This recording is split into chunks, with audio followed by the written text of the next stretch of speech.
Welcome to టీ10 నేను రేవతి. వక్ఫ్ ఆస్తులపై నరేంద్ర మోడీ ప్రభుత్వం కన్నేసింది.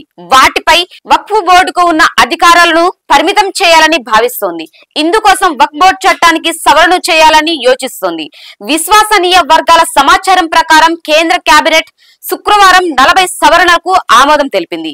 ఏదైనా ఆస్తిని వక్ఫ్ ఆస్తిగా పరిగణించేందుకు బోర్డుకు ఉన్న అధికారాలను కుదించాలన్న ప్రధాన సవరణ కూడా వీటిలో ఉంది. చట్ట సవరణల ప్రకారం ఆస్తులకు సంబంధించిన వక్ఫ్ బోర్డు తీసుకునే అన్ని నిర్ణయాలపైన విధిగా పరిశీలన జరుగుతోంది. తనకు చెందినవిగా వక్ఫ్ బోర్డు చెప్పుకునే ఆస్తులపై తప్పనిసరిగా పరిశీలన జరగాలని ప్రభుత్వం ప్రతిపాదిస్తుందని ఆ వర్గాలు తెలిపాయి.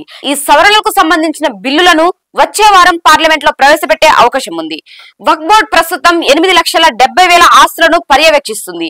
వీటి విస్తీర్ణం 9,40,000 ఎకరాలు. 1975వ సంవత్సరం నాటి వక్ఫ్ చట్టానికి సవరణల ద్వారా 2013లో అప్పటి యూపీఏ ప్రభుత్వం ఈ బోర్డుల అధికారాలను బలపరిచింది. కాగా సెంట్రల్ వక్ఫ్ బోర్డు కౌన్సిల్ లోను రాష్ట్ర బోర్డుల్లోనూ మహిళల ప్రాతినిధ్యాన్ని పెంచాలని సవరణలో ప్రతిపాదించారు. హక్కులకు సంబంధించి రాష్ట్ర వక్ఫ్ బోర్డులకు విస్తృత అధికారాలు ఉన్నాయని, అనేక రాష్ట్రాల్లో ఆ ఆస్తుల సర్వేలో జాప్యం జరుగుతుందని కేంద్రం గుర్తించిందని విశ్వసనీయ వర్గాలు తెలిపాయి. ఆస్తుల దుర్వినియోగాన్ని అడ్డుకునేందుకు వాటి పర్యవేక్షణలో జిల్లా మెజిస్ట్రేషన్లను భాగస్వామ్యం చేయాలని ప్రభుత్వం యోచిస్తోంది.